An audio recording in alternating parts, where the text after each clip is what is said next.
What's good, people? I'm back. Finally, the wait is over. I've been gone since 3:28. I missed out the whole White House event. I had been going through some stuff. Pretty much, I was struggling with my studies, and I wasn't in the right mental place to say the least. And my Instagram just got terminated. But you know what?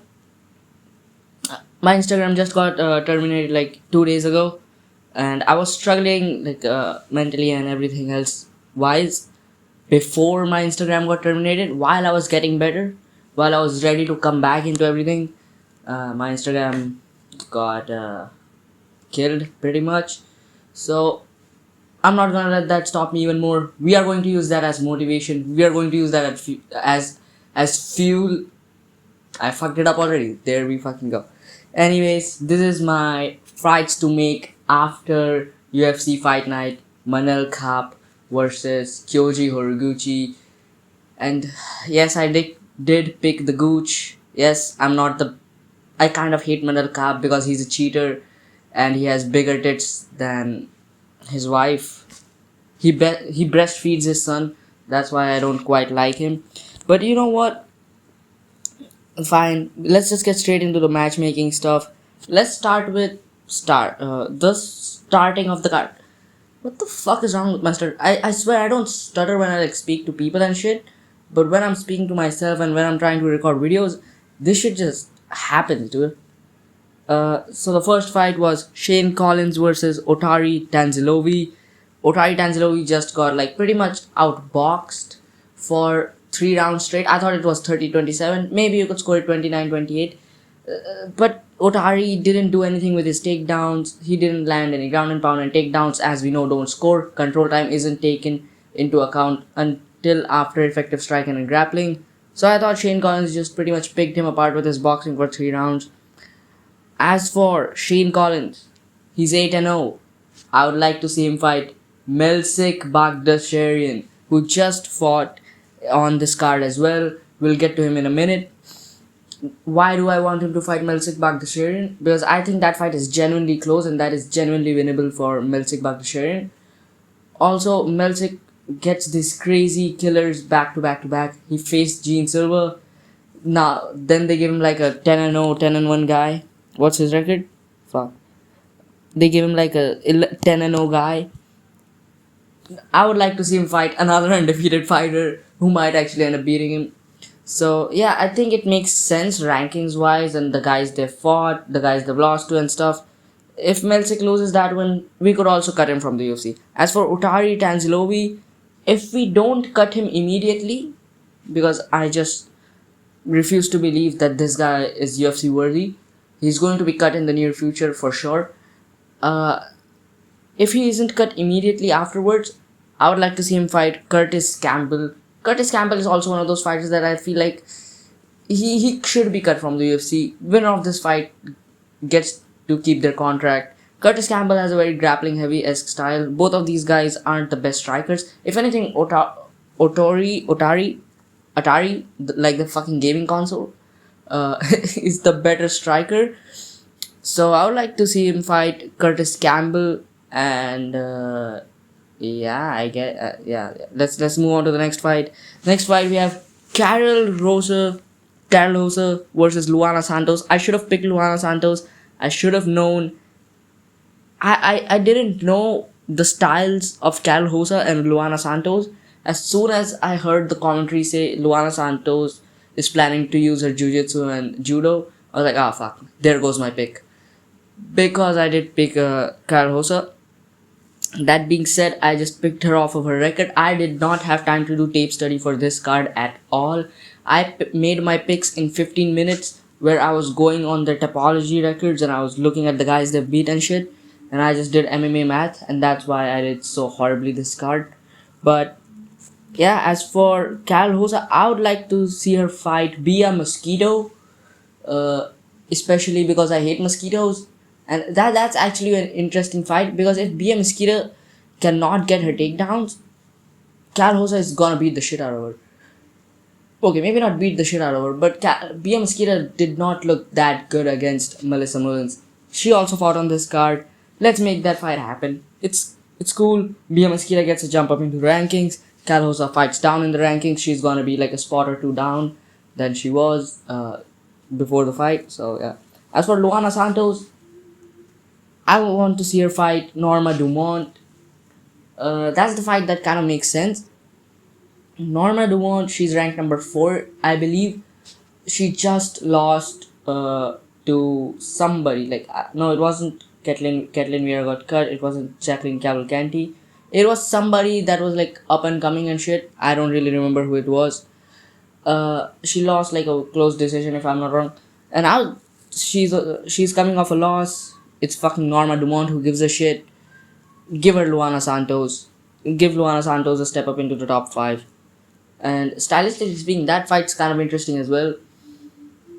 But it's at the end of the day, I could not give less of a shit. Let's move on to the next fight. We have Leon Shabazian versus Levan Chocolati Chokehold. Levan Chokoli. Levan Chokli. First off, let me talk about this fight for a little bit. Levan Chokli just went out there and destroyed Leon Shabazian. He first off landed 2 leg kicks, which already got a reaction out of Leon Shabazian, and then he landed the fucking body shot.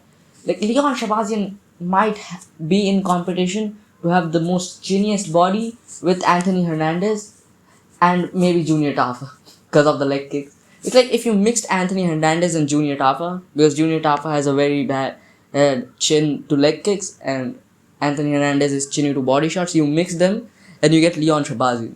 Leon Shabazian, dude, this guy, the fucking snowflake. This guy is like a piece of glass. He's just fucking cracked. Levan Chokli, I have no idea if this guy is even good because for one, Leon Shabazian is dog shit. So we can't really tell how good Levan Chokli is. But I would like to see Leon Shabazian. If he's out, first of all, I want this guy to get cut from the UFC. If he doesn't get immediately cut, I would like to say, first let me talk about Levan Chokli. As for Levan Chokli, obviously, I think I'm really hyped on Levan Chokli. And I say make crazy welterweight matchups, match up prospects against each other and whatever, like it is happening with Sakyang Ko versus John Paul Lebosniani, lesbian biryani. What the fuck? What am I even talking about? Yeah, John Paul lesbian biryani versus Sakyang Ko.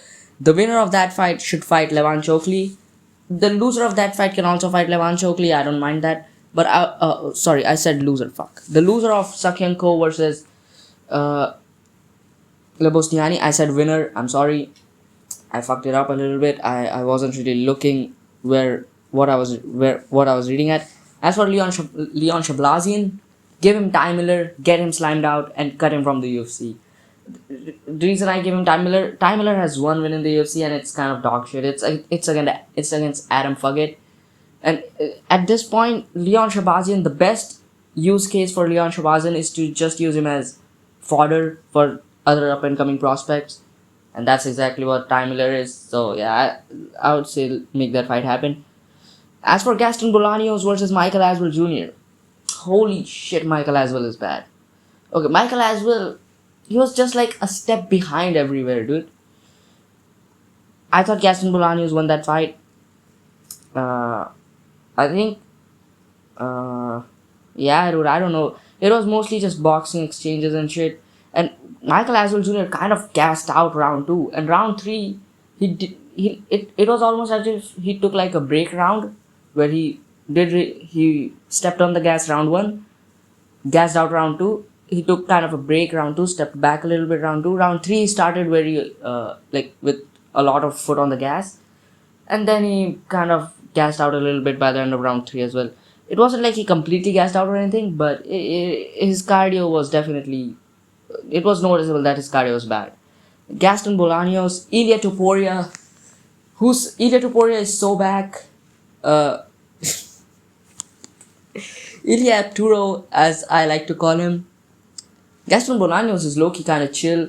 He is a bit cringe, don't get me wrong. Screaming in your opponent's face after the fight. and all the bullshit that he was doing. And also, I can tell you exactly when I was gonna get my pick wrong.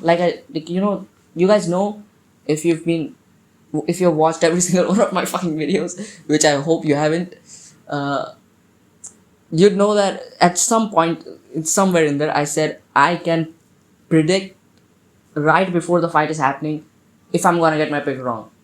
I don't know if I can't confirm if I'm gonna get it right or not. But there's this feeling that I get where it's like, if I'm gonna get my pick wrong, the fight is happening. It's sometime around the walkout, around the introductions, sometimes before the walkout as well, like a little bit before the walkout. Sometimes that feeling happens a little bit before the walkout. Sometimes it happens mid fight, like it happened with Yuri Prohaska versus Carlos Albert. But I get that feeling, and you know what? I got the same feeling this fight, and I was able to tell, fuck, my pick is gone. When Michael Aswell Jr. he did like the fucking he like posed in front of the camera. He did like the fucking rock pose or something. I don't know, with his hands, like he did the fucking Spider-Man thing, and he was like, yeah, he was shaking his hands. He was like trying to be cool and nonchalant and shit. I was like, oh fuck, this guy. I said that exact moment I felt, oh fuck, what is this guy doing? My pick is gone.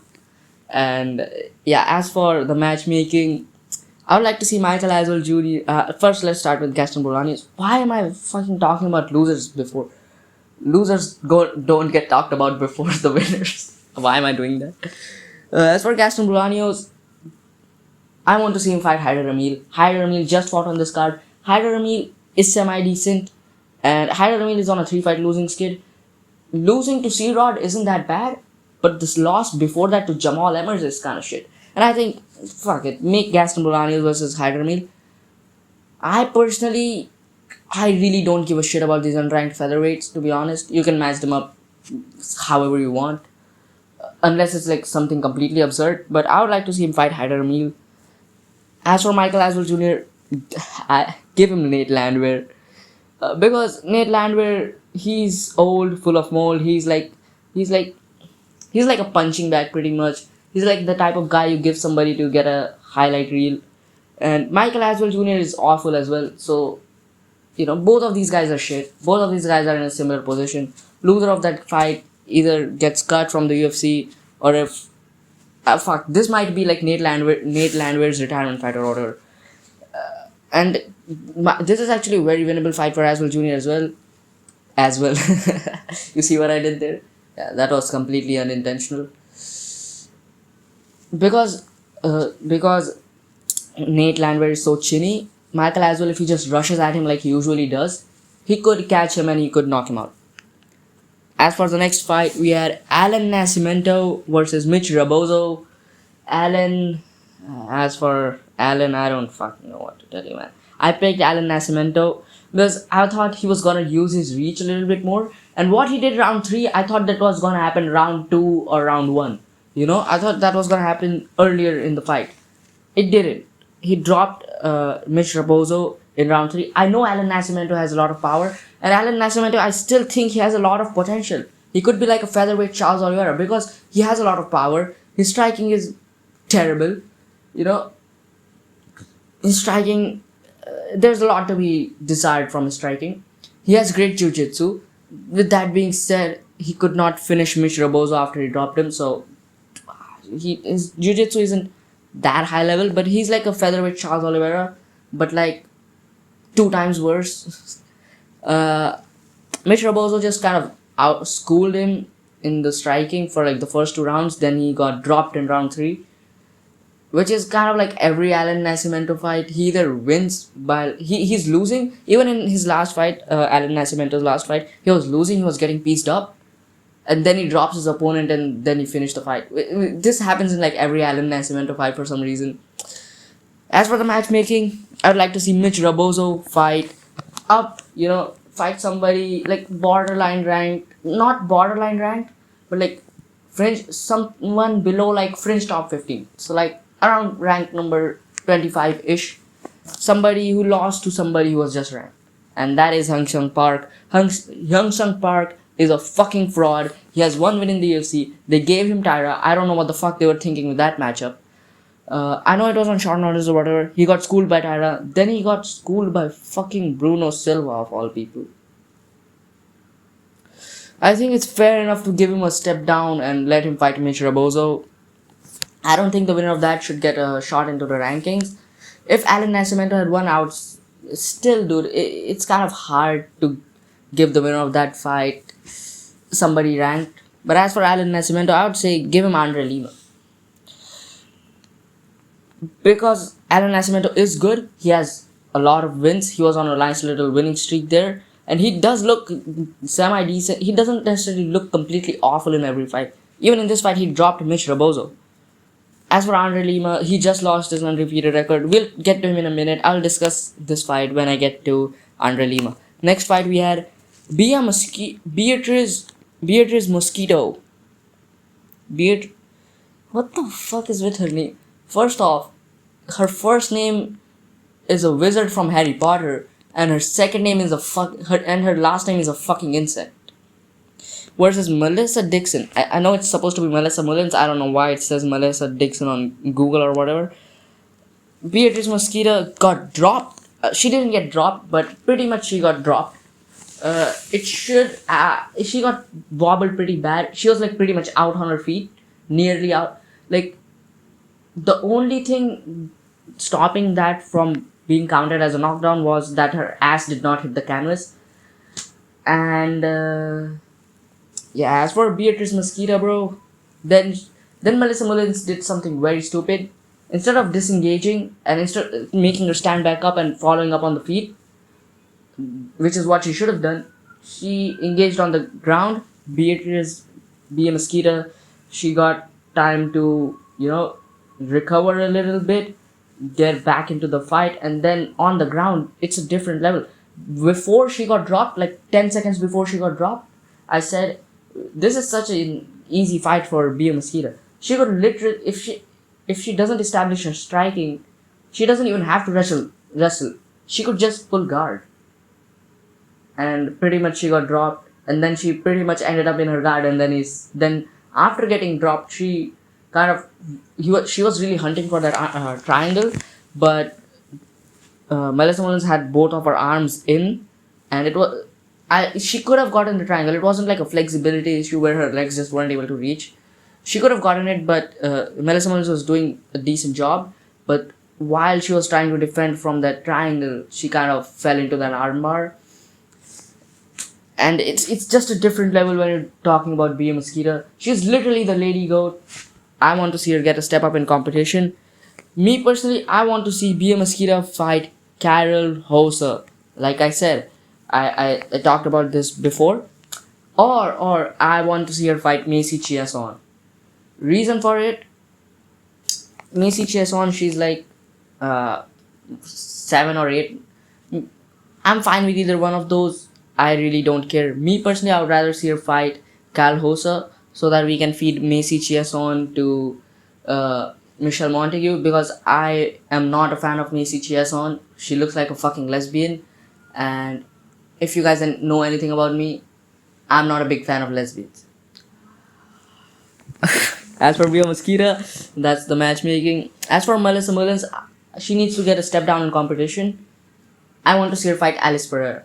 Melissa Mullins, this is a very winnable fight. If she tries to grapple hard, she could beat Alice Pereira.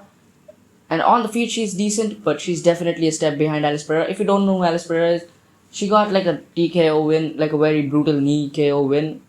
She landed a very brutal knee in her last fight. Then she also lost her debut by split decision. And she's like a decent prospect, I would say. Fuck it, make that fight. I'll just move on to the next fight. The next fight we had Andre Lima versus Kevin Boras. See, this is what I mean by 2026 is the year of the underdog. Kevin Boras was the biggest underdog on the card. He was like plus 400, plus 500 something. Andre Lima was like minus 500 something, dude. Andre Lima fumbled the bag so hard, dude. Andre Lima, pretty much what happened the entire fight was, Kevin Boras was backing up. He was running on his little bicycle. He was running around the fucking octagon. Backing up. His back was pretty much all the time, like, he pretty much was like near the cage. He got backed up pretty bad. And Andre Lima just was never able to capitalize. And Kevin Boras, anytime Andre Lima tried to throw, Kevin Boras would counter him. He would throw something back. And Andre Lima, after like the first minute of the fucking fight, just stopped throwing volume at all. And then he got like decision for 5 minutes. Also, what the fuck does Kerry Hatley do? Kerry Hatley has to be the most useless motherfucker in the sport. We talk about Herb Dean not calling fouls. Kerry Hatley. See, if I was the referee, I would have taken a point after the foul, after the fucking groin shot. Because let's count a couple of the fouls. The main foul that happened that everyone remembers is Kevin Boras getting kicked in the nuts, taking 5 minutes. He's like rolling around on the ground and stuff. And Kevin Boras got that dog in him, so he continues the fight and wins. And this is one of those times as well where I was like, I picked against you, but I'm midway through the fight, I changed my mind and I'm like, I'm gonna root for you now. And I used to hate Kevin Boras, but what he did is I don't necessarily like him now. Like I still kind of hate him for being kind of a fraud. But to be fair though, the reason I didn't like him was because he lost to Sumudarji, which Sumudarji is actually very good. So maybe in hindsight, I shouldn't hate Kevin. I don't hate Kevin Boras anymore. Our beef is squashed. Kerry Hatley, let's get on the Kerry Hatley thing. First, Andre Lima, whole fight. I've noticed this multiple times, not just when it happens. His hand was open, and while he was defending shots, while he was parrying, his hand was fucking open. While he was framing off, his hand was fucking open. Kerry Hatley did not give a single fucking warning. And there was already an eye poke in like the first 2 or 3 minutes of the first round, if I'm not wrong. So there was already an eye poke. And Kerry Hatley did not ever give any warnings. I'll tell you, at least 3 times after the eye poke happened, you could see that Andre Lima had his hands open while he was parrying or like framing or something. And I'm like, fuck, dude, do something about this. At least give him a warning. So there's already one foul, that's the eye poke. There's the second foul, that's the nut shot. So I would have just taken away a point back then, dude. Like, because it's not like Kevin Boras really moved into the nut shot as the groin shot either, and it was bad, dude, because it went under the cup. His foot kind of went. You could kind of see that he kicked with his foot up, and like the tip of his foot, like his toes, kind of digged under the cup and hit his balls underneath the cup, and that was fucking. I was like, oh shit, that's bad. And Kevin Boras, dude, he continued, and after that, Andre Lima was grabbing the fucking fence. He did it like 4 fucking times. Not a single point taken away, by the way. What does he even do? Do your fucking job. Take a point away, bro. Now I'm done crashing out. Let's get to the matchmaking. I'd like to see Kevin Boras fight either Jafel Filo or the winner of. I know Jafel Filo just lost to Cody Durden, but I would either want to see him fight Jafel Filo or the winner of Ore Osborne versus Cody Durden. Okay, fuck that. I don't want to see him fight Jafel Filo. Jafel Filo's ass. He just beat an undefeated Andre Lima. Let's give him somebody up. Let's give him somebody up in the like somebody decent that's unranked. The winner of Ode Osborne versus Cody Durden makes a lot of sense for Kevin Boras. I would like to see him fight the winner of Ode Osborne versus Cody Durden. As for Andre Lima, give him Alan Nascimento. Like I was saying, both of the Andre Lima just lost his undefeated record, and Alan Nascimento is good, and Mitch Raposo is actually very good. I rate Mitch Raposo quite highly. I was actually gonna pick Mitch Raposo, but then I was like, this guy's short as fuck, and he doesn't have as much power as Alan Nascimento. So I was like, fuck, I won't pick him. I was gonna pick him initially. So as for Andre Lima, I would like to see him fight Alan Nascimento. He was just undefeated. Alan Nascimento was on a good little winning streak. Alan Nascimento is actually pretty good. He has some decent wins. Let's make that fight happen. Both of these guys lost on the same fucking card. Let's make that happen. Now we get to the main card, and now the shit gets real good. We had Vinicius Oliveira versus Andre Fili. Andre touchy Fili. Andre touching my Fili. Oh my god. Andre Fili, he was doing good in round 1, dude. You could even, like, he was doing pretty good. That was like a semi. I thought Feely, I don't really remember it that well. I thought Feely won round 1. So it was close and all that. But Vinicius Oliveira round 2 just picked it up near the end of round 2. He landed like a big flurry and then landed a knee in front of it. And Andre Fili was already covering while he was landing the big combination. And after the knee, it was just clear that Andre Fili wasn't in the fight. And after that, he landed a couple more shots. And then he landed fucking brutal elbows. Like slicing elbows to the side of the head. And I know a lot of people said they were back of the head. I do not think they were the back of the head. None of these shots were below the ear. None of these shots were in that 2-inch landing strip that's supposed to be back of the head. I thought the first 2 elbows were on the side of the head, near around the top of the head. So I don't, and the shots that followed afterwards, I do not think they were back of the head. I did not rewatch it. I did not watch it at another angle. Maybe there was one I'm not too sure about. There was one that I was like, okay, maybe that's a back of the head shot. I'm not too sure about that. But I thought the elbows were legal. So, and people are like, there's a cut in the back of the head of Andre Fili.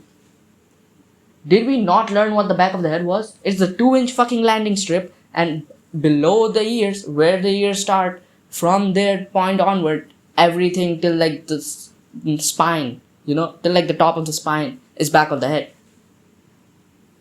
No, bleeding wasn't there, bro. Bleeding wasn't in that 2-inch landing strip. It was on near the side of the head. Yeah, it was a bit behind, but it was far away from that 2-inch landing strip that's supposed to be back of the head. So I do not think those were back of the head shots. I thought it was a legal finish. Vinicius Oliveira the finish was fucking brutal. Let me say that. Seeing that Vinicius Oliveira just fucking unloading, and the fucking retard movements were so good. This is what Vinicius Oliveira does. Vinicius Oliveira just goes random bullshit go. Like the fucking Moonlight meme. Random bullshit go. And it just works. And I mean, yeah, there's a system behind it and everything. But Vinicius Oliveira, he looks good at 145, dude. And Andre Fili, he's a big 145 for himself. And he did not look small at all. I think 145 is the move for Vinicius Oliveira. As for the matchmaking, I would like to see Vinicius Oliveira fight either David Onama or Josh Emmett. Both of these guys are ranked. Josh Emmett is ranked number 15. Onama is ranked number 14. Both of these guys are coming off of losses. He was initially going to fight Giga Chikadze, who was like ranked, but then got thrown out of the rankings. He did after losing to Vallejos. But he was like borderline ranked, fringe top 15 even. That fight is actually crazy. If we could also rebook that fight, because that'd be like a crazy fight, because Giga Chikadze style and Vinicius Oliveira style would be so fire. But there is also the potential for that fight to be like a complete stinker, where it just ends up being boring because of their styles. But I have a feeling that fight would actually be very crazy. It would be like a very fun fight. But Vinicius Oliveira just put on a fucking performance on Andre Fili, dude. I would rather see him get a step up. I would rather see him get somebody ranked. He was ranked at bantamweight as well, so I want to see him fight somebody in the rankings next. As for Andre Fili, I want to see him fight the winner of Luke Riley versus Kai Kamaka III. Kai Kamaka III just made his debut, picked up a win. Luke Riley has a win. It's like 1 or 2 wins in the UFC, if I'm not wrong. Luke Riley is semi-decent. Kai Kamaka III is also like semi-decent.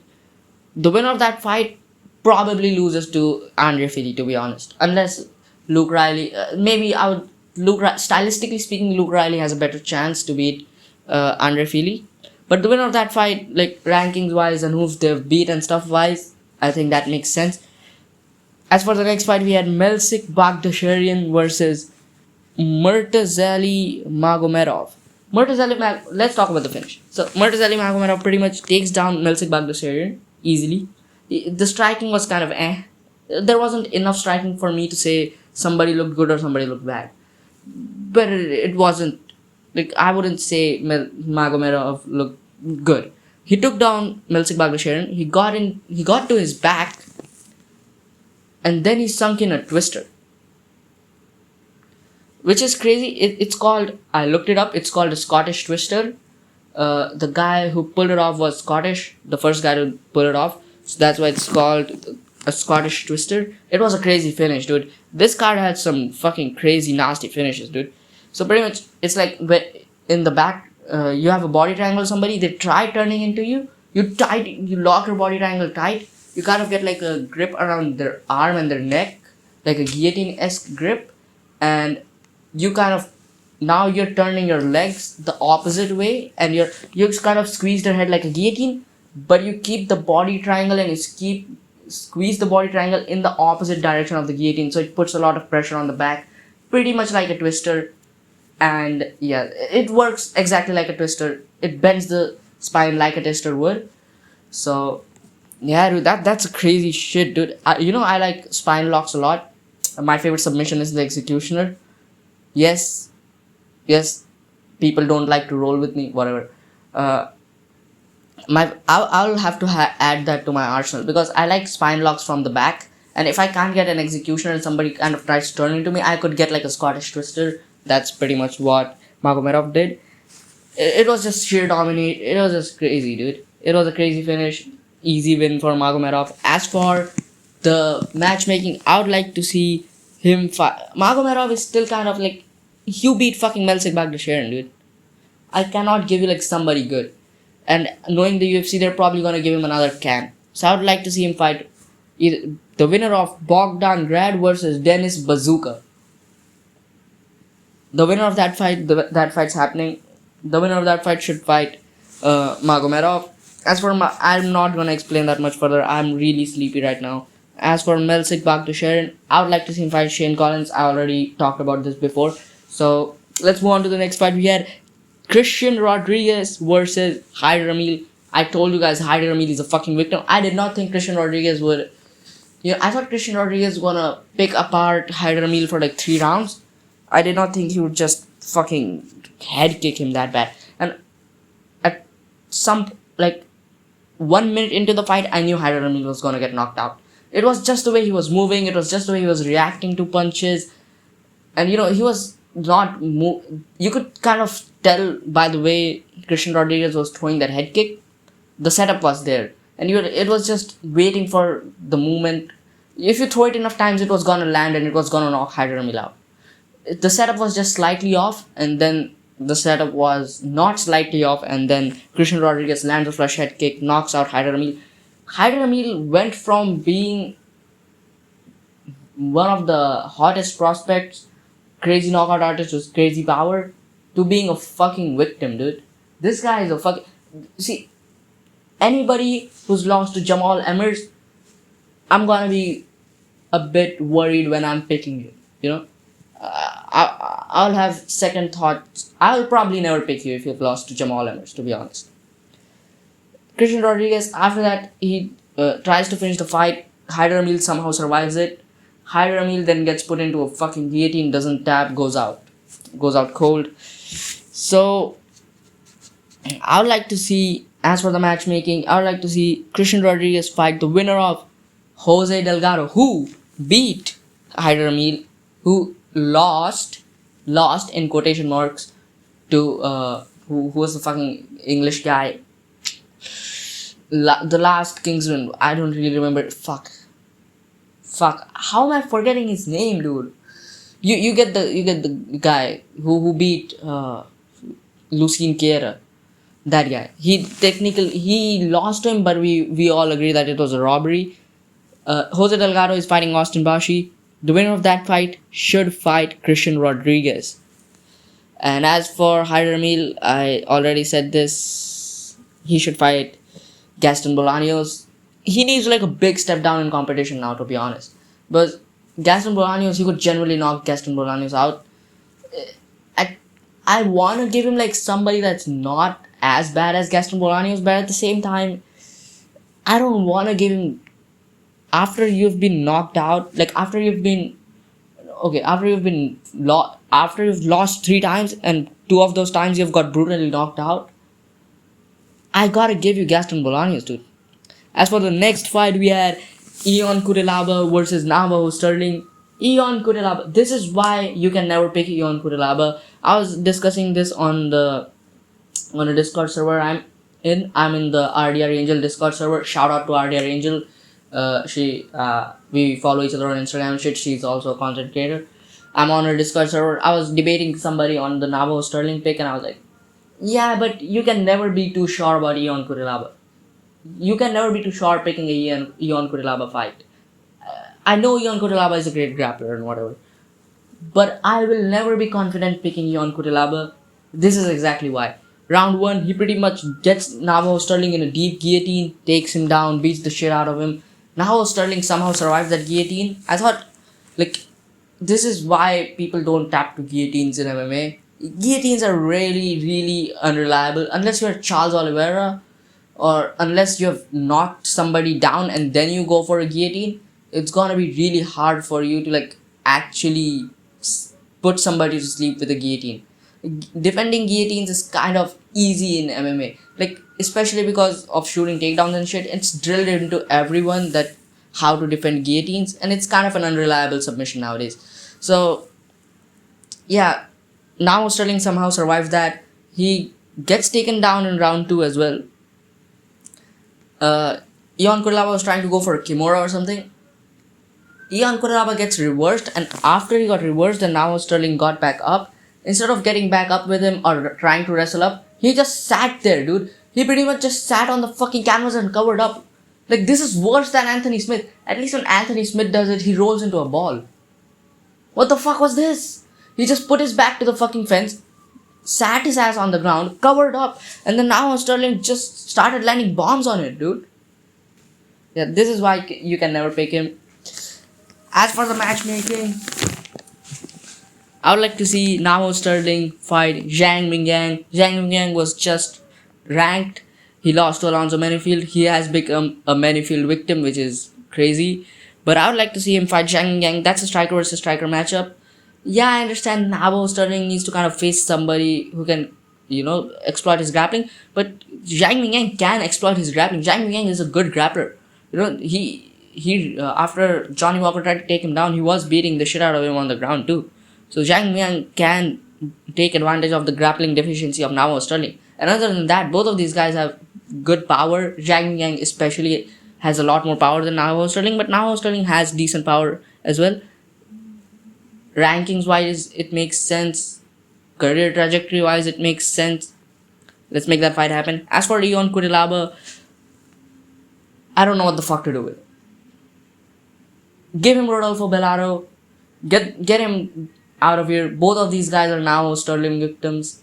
Winner of that fight, I don't know what the fuck you do with that. So yeah. As for the main event, finally, we had Manel Kape versus Kyoji Horiguchi. The Gooch is loose. The Gooch has lost. I have no hope for humanity. I fucking hate Manel Kape. I still think Manel Kape is a steroid cheat. I will never ever like Manel Kape. And yes, I am very deeply sad that Kyoji Horiguchi got knocked out after he was winning rounds 1 and 2. Round 1 was close, but I thought round 2 was clearly a Gucci round. He was winning. I thought he won round 1 as well. So, he was doing so well, but he gets caught by DC said he was trying to put on like a face or something, a poker face, to not show that he was hurt. I don't think it was that. It was just like he got wobbled and he was like a mid movement. So the movement completed first and then he got wobbled. And it was kind of a late reaction kind of thing. Like if sometimes you hit a guy and then it takes like half a second of delay before they actually get wobbled. And then Kyoji got dropped and then Manel Kape followed up. And then Manel Kape was landing like big shots from the back, like uppercuts kind of things. One big one landed and Kyoji was like was on all fours. He was in like a turtle position, and then he just fell forward on his fucking face. And yeah, fair stoppage. It was a good stoppage finally. Kyoji Horiguchi fumbled so hard, dude. I don't even think it's like he fumbled. Like, you are gonna have to strike a little bit on the feet with Manel Kape, and it is what it is. He was gonna have to strike. I did not think in the striking he would get caught, but man, fuck. I mean, that's how the fight went. I don't even want to talk about it. It hurts talking about it. As for the fucking matchmaking, I would like to see Manel Kape fight the winner of Joshua Van versus Alexandre Pantoja. Give him a title shot. I don't care if he has to wait around. Manel Kape said he doesn't care if he has to wait around. Manel Kape deserves the title shot. I wholeheartedly support that. As for the Gooch, there's only one fight that makes sense. The winner of Asu Al versus Charles Johnson. And if Charles Johnson somehow beats Asu Al and then he gets to fight Horiguchi, and then we live in a timeline where Charles Johnson is fighting Kyoji Horiguchi, I'll be damned, to say the least. So yeah, that's my matchmaking. That was kind of my recap and stuff, and my matchmaking and stuff. I'll be doing my recaps and my matchmaking together from now on. So and I'll try to upload like every single day except for like when there's an actual fight happening, except for that day. So yeah, I hope you guys like my matchmaking. I guess. Yeah, I'm working on my content. I'm right now kind of busy with my studies as well, so the quality might be a bit down. I won't be putting in as much effort this week, but starting next week, I'll be putting in a lot of effort. There will be breakdowns coming out. I have like 5 breakdown videos planned. So yeah, there's a lot of hype videos coming up. That I have a lot of ideas. And yeah, guys, wish me luck. Like, subscribe, and stuff. So, and I guess I'll see you guys in the next one.